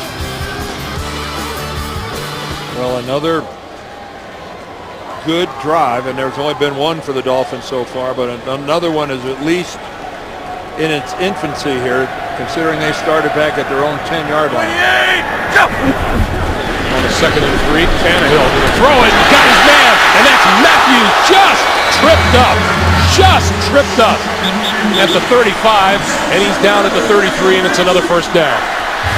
I don't know if that was Landry that got a hand on him. I'm not sure who did it. There's Cromartie right there. Oh, it's Ed Reed. It's Ed Reed. Ed comes across and just gets a hand on the ankle of Rashard Matthews, and that truly was a touchdown-saving tackle. Matthews was in full stride. First down now at the 33. Low snap handled by Tannehill, and Miller straight ahead inside the 30. Let's go back to that tackle. Well, Ed Reed, a master of the interception, never known as a great tackler. Right there, got his right hand on the right ankle, and that was going to be it. Now Matthews trying to jump out of Ed Reed's way, kind of tangled his feet up a little bit, but Ed was in the right place at the right time. Talk about another guy coming back to Miami. On 2nd and 6, Tannehill gonna go for it all. Far side of the field, it is incomplete. Mike Wallace looked like he had a chance to catch it. Well, D. Milliner is getting more than his fair share of work here this afternoon. And again, he's got Mike Wallace, and he doesn't play the football. You can see Milliner coming in, and he got there early.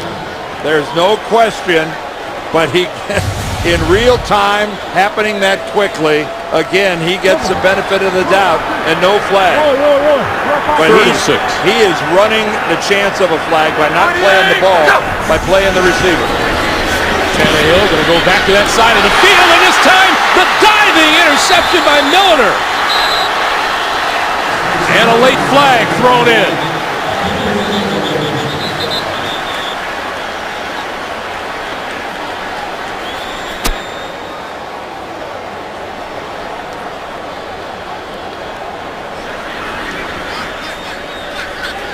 Well, that appeared to be a great effort. Personal foul, unnecessary roughness, defense, number 96. Contact with a player away from the ball. Let's go. New York keeps the ball after the 15-yard penalty. Let's see how close this is. Oh, from that angle, he appears to have kept the ball. It looked to me like he kept it off the ground. I'm sure everybody's going to be taking a close look at that during this timeout. Instant redemption if it holds. All right, welcome back to Miami. I think that D. Milliner keeps this ball off the ground. Watch him control it, and it does not touch the ground, and he cradles it on his chest. Now, Mike Wallace is going to tap him down right there, but then he's going to get hit by Muhammad Wilkerson, who is coming back to block. And Wilkerson gets flagged for the personal foul. Well, the play on the field was called an interception. The rule on the field is confirmed. It is an interception. Yeah, the ball never touched the ground. First down, New York. So they've been picking on number 27 and picking on him and picking on him, and D. Milliner gets his second interception of the year. The bad news for the Jets, though, is that they lost 15 yards because of the penalty call on Wilkerson, because he's coming back to help out. He thinks Milliner's going to get up and run with it. By the way, Baltimore has come back to tie Cincinnati at 17 with about 5 minutes to play in the third quarter. I got my 5-9! The Jets now from their own 11 with the ball and the one touchdown lead. Smith for about 3. Let's get you to New York. James Brown, Shannon Sharp. Greg, you mentioned it. Here's how it happened. Yeah, this game was a lot closer than what it really should be. 8 yards. Joe Flacco, Marlon Brown. 2-point conversion by Ray Rice. We have a tie ball game in Cincinnati, 17-17. The ever alert Greg Gumbel. Thank you, JB. The Ravens can make it to the wild card with a win and a San Diego and a Miami loss. Still a long ways to go. That pass to the far side of the field is complete for the first down. So once again, Miami, first and foremost, needs a win here to keep any hope alive.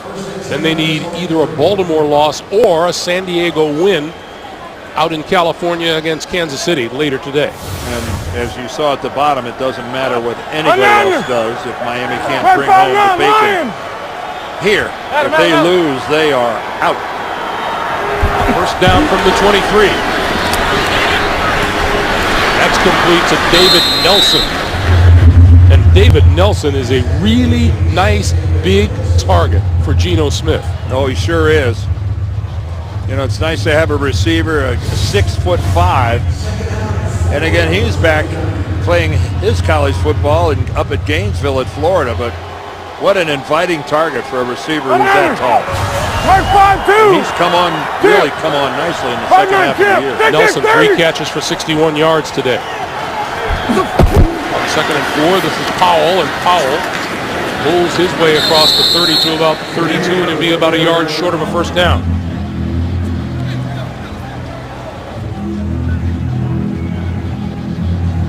Well, there's only been 1 turnover in this game so far, and it's been Ryan Tannehill's interception.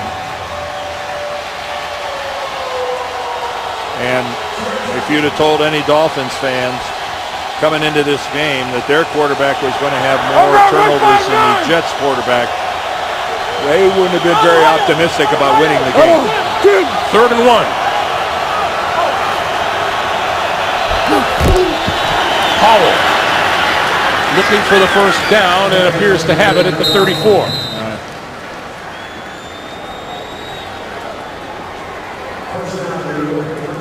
Meanwhile, Geno Smith has hit the 3,000-yard mark throwing. Yeah, well, it's those 2 numbers over on the right, though, that really bother him and everyone else when you've got that many more interceptions and touchdowns. 12 touchdowns and 21 picks. Hard to win doing that. Smith, deep drop, lots of time. Dancing, and throws incomplete. Oh, and there's how, there was the bad Geno there for a minute, because Koemisi had a shot at that.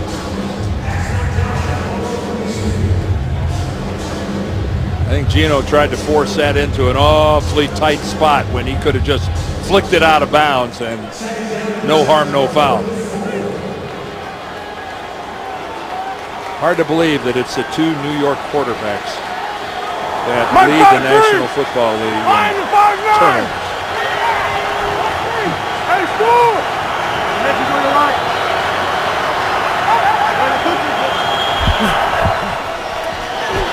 On 2nd and 10, Geno Smith again with a lot of time and throwing and complete. And out to midfield and then some. Kellen Winslow. Winslow to the 40.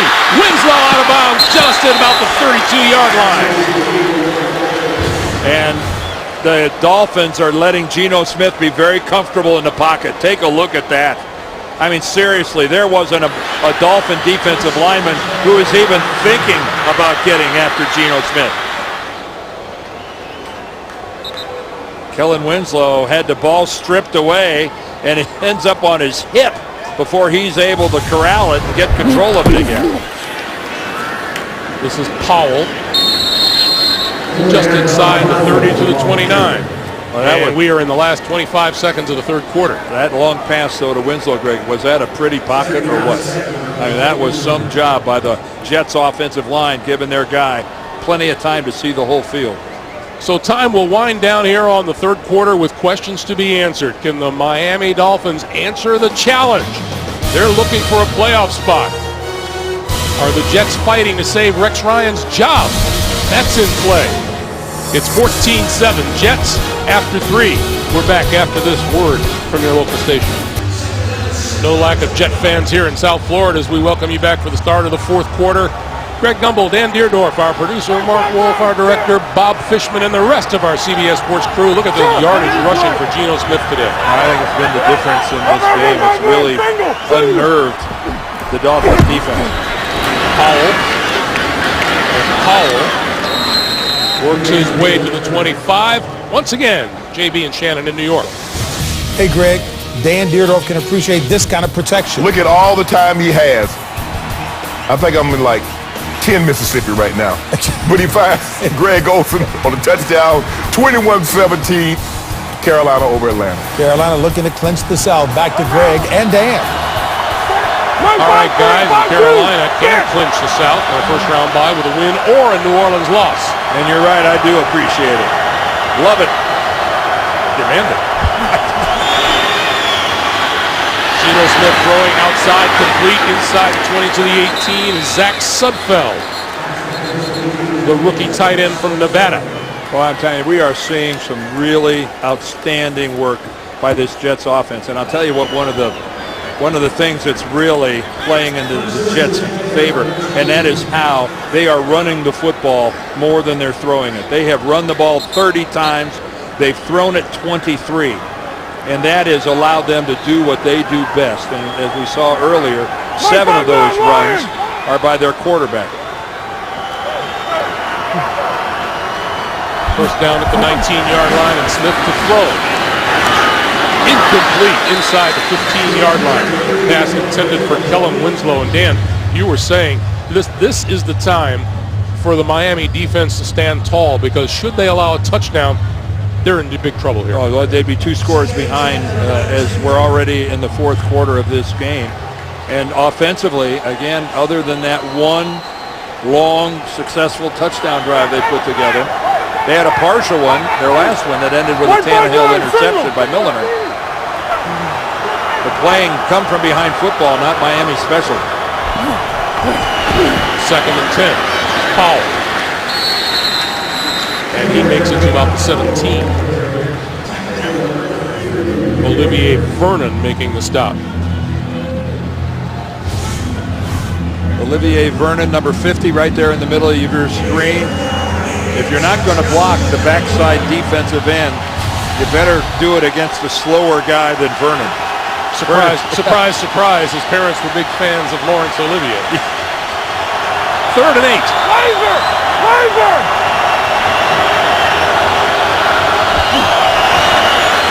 Smith. End zone. Overthrows the intended receiver, David Nelson. And you got a 6'5" receiver. It takes a bad throw to overthrow him. And that's what happened with Geno there. He's got Nelson. He's got him. The timing, the ball was late and it was high. If you could time that could have been an easy touchdown. That was a heck of a route run by David Nelson. So here's Nick Folk now. 31 out of 33. He has had an extraordinary year kicking the football. 35-yard field goal attempt for a 10-point lead.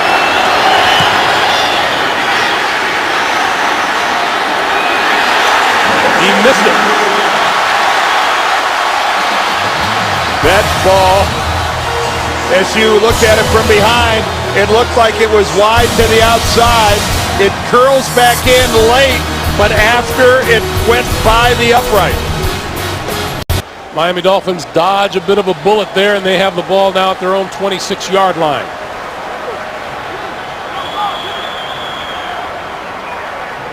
Easy. Let's jump. 44 jump. Tannehill making adjustments. 28, go. He gives us to Miller, and Miller for about a yard, no more than that. Let's go back and take another look at this kick by Folk. Those of you wondering, well, geez, how about review? Review does not apply to a field goal where the ball is actually higher than the top of the upright. If it stayed at a level where it passed in or out of the upright before it went over the top, that could be reviewed. But that ball was certainly higher, and it did. It curled in, but it curled in too late. It's like you read the break right on a putt, but it doesn't break until after you're past the hole. I will take your word on that. Lamar Miller. Miller across the 40 to the 43 and a first down. DeJuan Landry making the stop. Boy, and everybody, what happens there, great blocking in the middle where they got to the second level and blocked David Harris and Demario Davis. They both get handled, and then it's into the secondary. Well, it isn't as if they haven't been trying. That's Miller's 16th carry of the day for 68 yards. First down now at the 43. Which is better than 4 yards a carry, which is solid. Miller dances his way across the 45 to the 47. Well, let's see if that miss by Folk doesn't invigorate the Dolphins here. Because they were up against it, looking at going down by 10 points, 2 scores. And here they've got an opportunity on their next possession to tie it up. And the score by the Jets there might not have allowed the Dolphins to pursue the running game as much as they have on this drive. 2nd and 5. Tannehill dumps it off to Clay. And Clay pushes his way inside the 50. Cincinnati's jumped back on top against Baltimore. JB and Shannon. Shannon, Dalton's really rebounding. This is how you answer. 12 plays, 90 yards. Capped off a 1-yard TD run by Andy Dalton. The Bengals are back in front, 24-17 over the Ravens. Back to Greg and Dan. Boy, the maturation of Andy Dalton has been fun to watch over the last few years, hasn't it? It sure has. You know, one of the things comes to mind here, Greg, is that the Dolphins have had trouble getting Charles Clay involved in this ballgame. 2 receptions for 11 yards.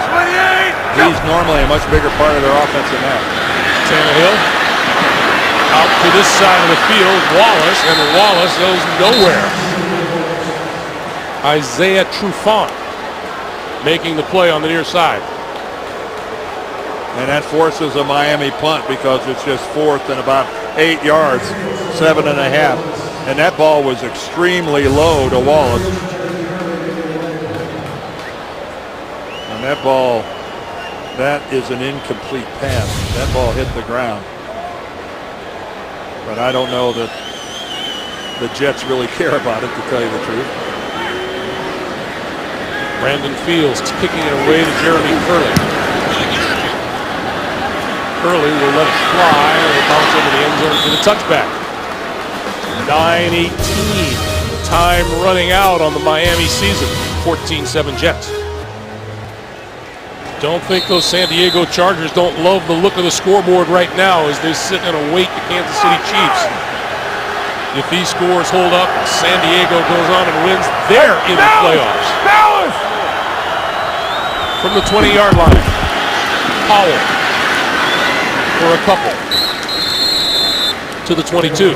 A reminder for you, Thursday on CBS, Sherlock's Greatest Rival returns in the first new elementary of the year. Discover the hit drama Thursday at 10/9 Central, only CBS. Well, here's where Rex Ryan and Marty Morningweg are going to try to take the air out of the football. Play some old-fashioned Jets ground and pound football. Again, keep in mind, Geno Smith has already run it 7 times in this game.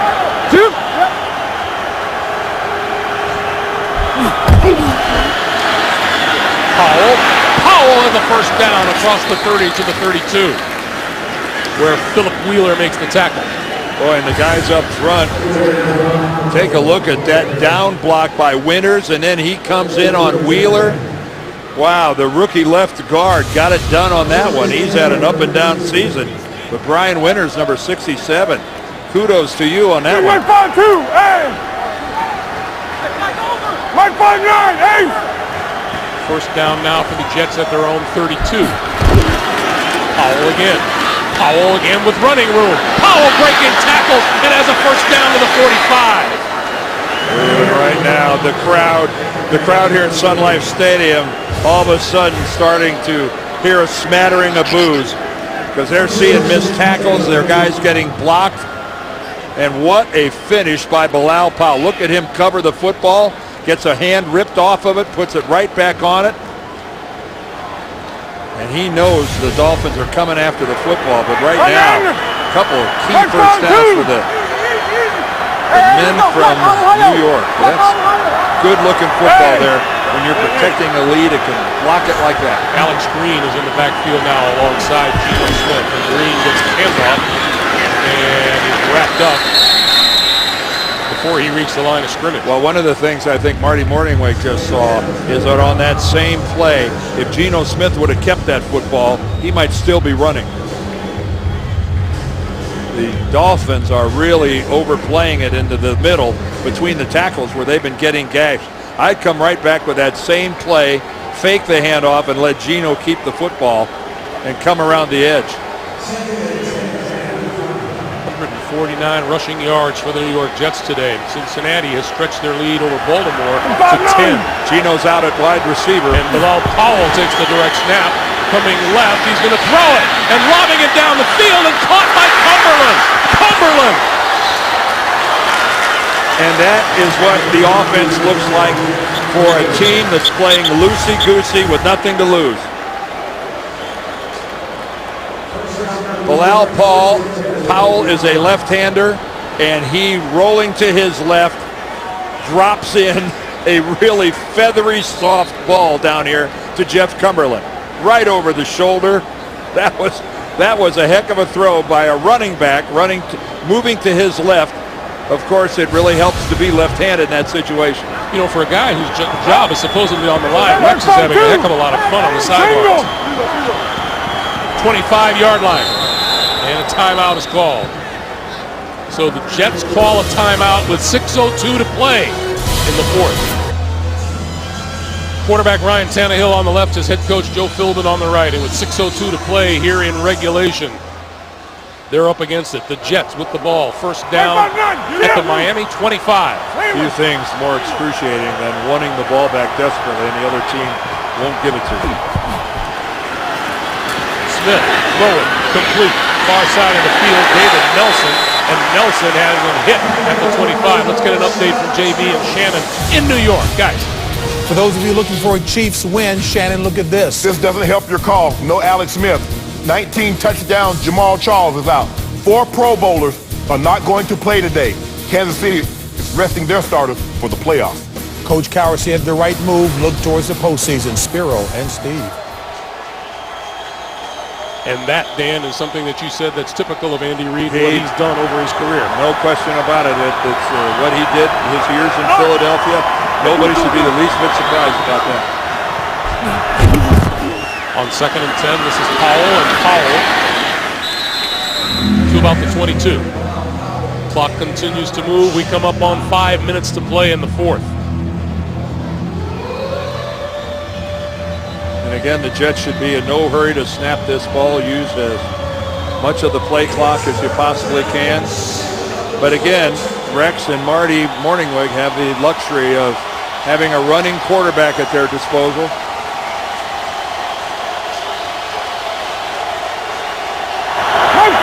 Third and 7.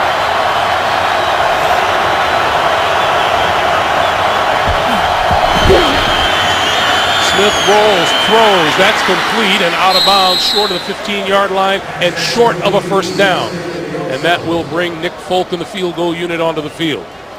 And Folk, who's been such a reliable kicker, it's hard to imagine that he would miss back-to-back field goals in this situation. We'll take a timeout. Nick Folk will try this one from 35 yards. He missed the 35-yarder not so long ago.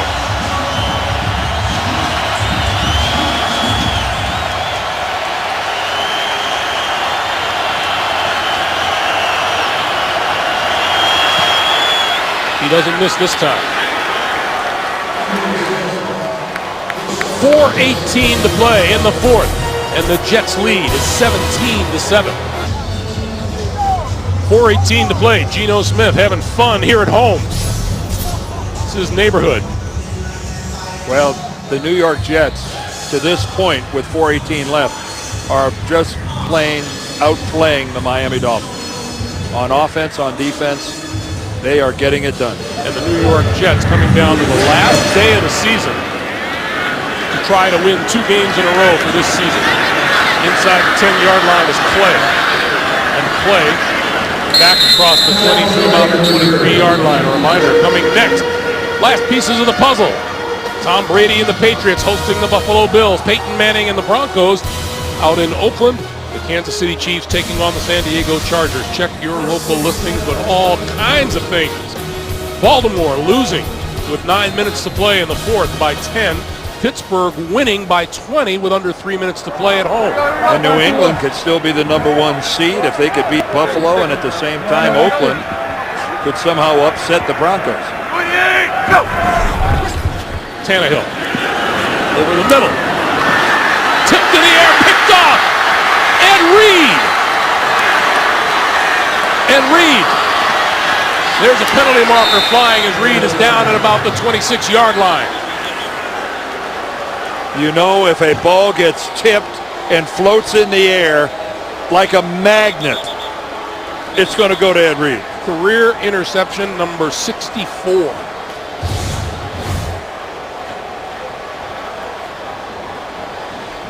The ball just a little too far out front. After the interception, personal foul, low block, offense, number 50. Half the distance to the goal, first down, New York. Where they're calling Mike Pouncey. 51, it is Mike Pouncey.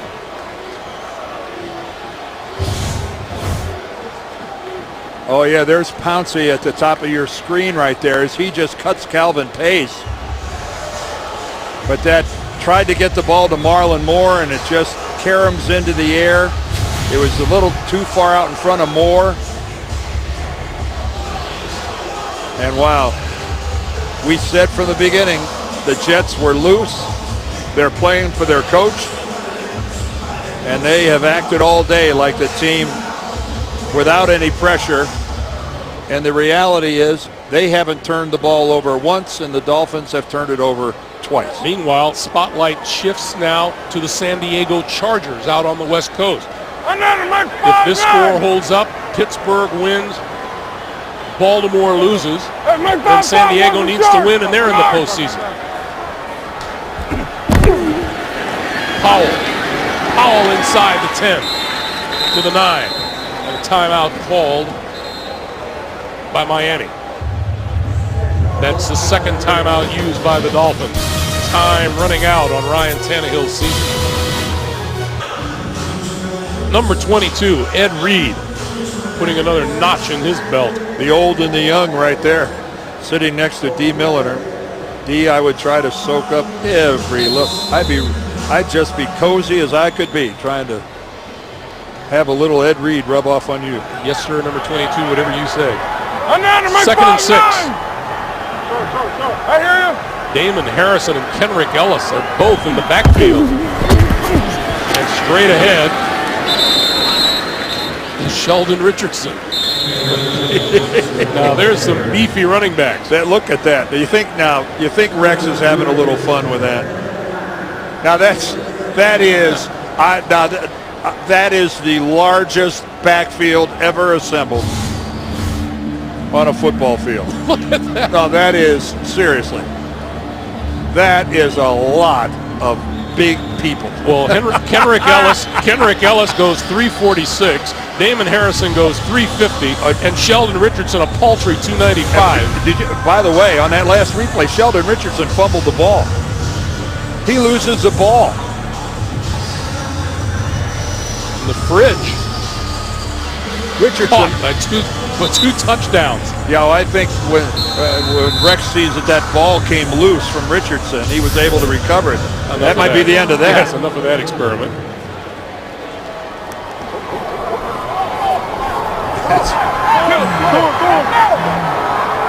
Evening. Mike 5-9, 2 spot. 3rd and 5. Powell to the middle of the field. And Nick Folk on the edge of the field over there. Well, they're in no hurry because the Dolphins have no timeouts remaining, so they can't stop the clock. And Rex is going to take every second that he can off of the clock. Yeah, and he'll just use one of his own. Or heck, even if he gave up 5 yards, it wouldn't be that big of a deal if he took a delay. But he'll use the timeout. He doesn't need him.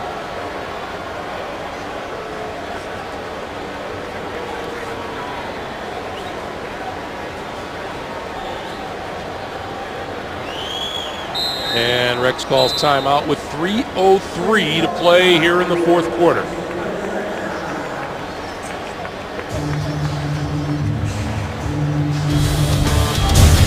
Well, the Miami Dolphins, they knew what they had to do today.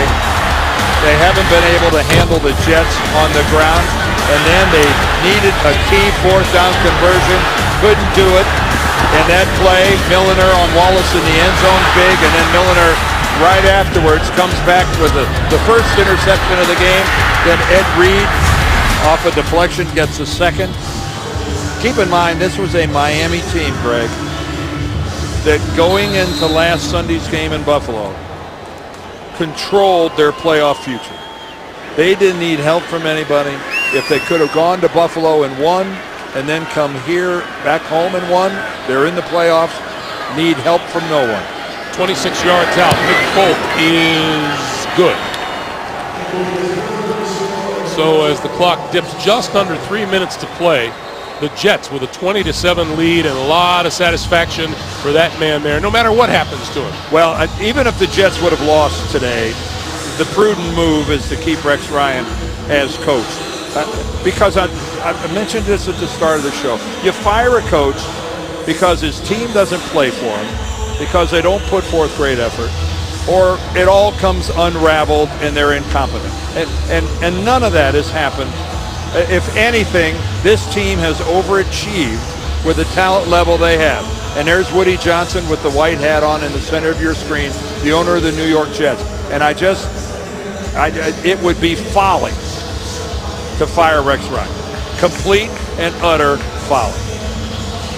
And I think Rex will tell you that he has learned a lot in his 5 years. He doesn't praise his players in public as much as he used to do when he first got started. Remember, Greg, we talked to him that time. He said, look, I thought I was putting all the pressure on myself, and I was wrong. I didn't realize how much pressure I was putting on my own players. I'll get off my soapbox. I think you figured out by now that I don't think Rex should stay? I think so. Yeah, I think so, too. Well, you know what? Not only that, I think that's what you think. It is what I think, because I think he's a good football coach. And I'm telling you right now. Well, as you said earlier, you said it earlier, I believe it was on the pregame show, that if you let Rex Ryan go, he's going to go somewhere else and come back and beat you. And you'll have to watch him win. And if the rumor mill is correct, there are going to be some openings around the NFL. Probably starting tonight or early tomorrow. Yeah, there might be a head start on Black Monday with somebody always gets it on Sunday night. Somebody always. I mean, we've had one so far. We already have one opening with Gary Kubiak getting fired in Houston.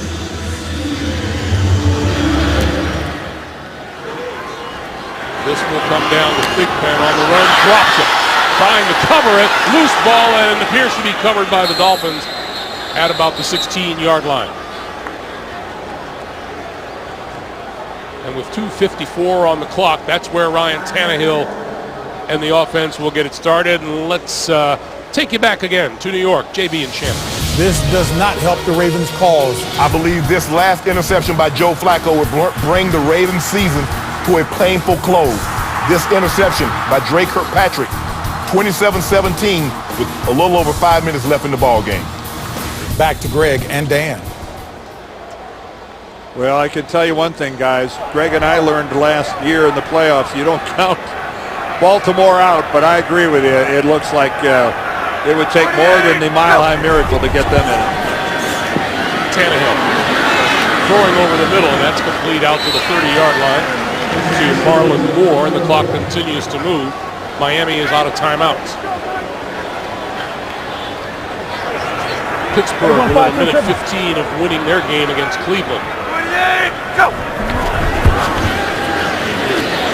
Tannehill over the middle, and there's Clay, and Clay to midfield for a first down.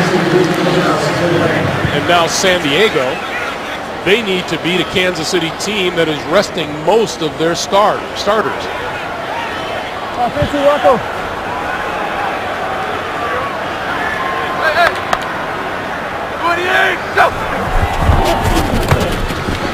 Tannehill, right over middle again, and that's incomplete. That'll stop the clock with 2:04 to play. Again, I think it's some disappointment on Miami's part. I mentioned earlier about not getting Charles Clay involved. He's become such a huge part of their offense. So Charles Clay, not really, he's only got 3 receptions on the day. And then the loss of Brian Hartline early in this football game. That's a lot of production. It wasn't there for Ryan Tannehill. Clay was on the field. You got to credit the Jets. They took him away. And we had a little motion on this side. Mike Wallace, I think, false started. False start. Offense, number 11. 5-yard penalty. Still second down. So there is Brian Hartline, who did not come back to play after he injured that knee. And so much hope for the the Miami fans as they showed up here today. Hoping to make it into the postseason. Not going to happen.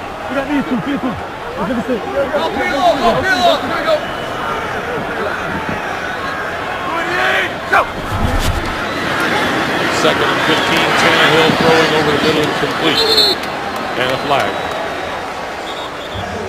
Well, Greg, they were just so horrible in that loss up at Buffalo last week that apparently the hangover still Prior to the pass, lurks. holding. Defense, number 39. 5-yard penalty, automatic first down. 2 minutes to play, 1:59 to be exact. Not enough time for Miami. Back here in Miami, 1:59 to play. This is what they showed the fans here. The Miami Dolphins thanking my partner for his years of service. Owner Stephen Ross, team president Tom Garfinkel, and general manager Jeff Ireland paying a visit here in the booth. All to say goodbye. I got to tell you, this goodbye tour of yours, it's a lot like with the Who saying goodbye, only the Who came back, and apparently you're not going to be doing that. No, I don't think so. I don't think so. And we still got a playoff game to do, so don't bar me from the truck yet. It's been fun. It's been fun. Greg, thank you. And again, I've been so blessed to work here at CBS these last 15 years with just wonderful, you know how good they are. The technicians, the men and women of our crew, and our producer and Mark, and our director Bob, and our entire staff. I'm just so proud of all of you. And that's what I'm going to miss. I'm going to miss all of you. And We got these two right here. We got these two right here. 39, Leo. Come on. Second and 5. Coming over here. 28, go! Tannehill has that one complete to Clay. Clay is inside the 35-yard line. Cincinnati is now doubled up on Baltimore, 34-17, with 3:40 to play in the fourth quarter.